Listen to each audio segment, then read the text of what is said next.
Sveiks! Šodien ātri ieskatīsimies, kāda būtu auto tirdzniecība, ja tu ikdienā lietot auto summu. Pieņemsim, ka tu automašīnu nopērkoties pievienojas to sistēmai, pēc tam kādā brīdī pieņems tirdzniecībā, ievadīs pieņemšanas akta numuru, zemāk tev krājās visi izdevumi, lai labāk varētu prognozēt kopēju automašīnas pašizmaksu un tādējādi arī pārdošanas cenu. Tālāk tu varētu izveidot iepirkuma dokumentus ātri un ērti. Tev būtu tāda nepieciešamība.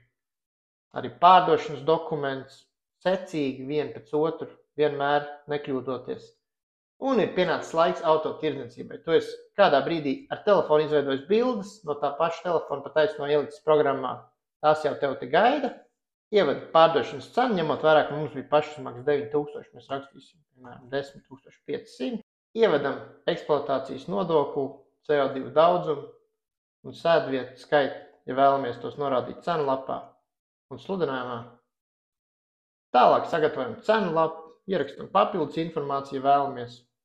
Mēs pievienosim digitālu klimata kontroli, ādas salons ar apsildi, panorāmas jumta lūka un cits nianses, lai mākslīgais intelekts pēc tam varētu izveidot tev precīzāk sludinājumu tekstu.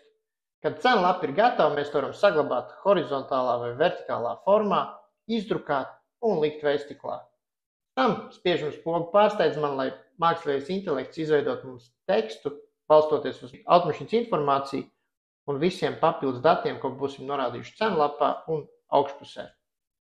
To informāciju pēc tam varam pārlasīt, rediģēt, izdzēst nevajadzīgo, pielikt varbūt klāt kaut ko no sevis un pēc tam spiežam pogu sūtīt uz SS.LV, sludinājums tiks nosūtīts uz SS portālu, un pēc pāris minūtēm tas jau būs redzams tavā SS profilā.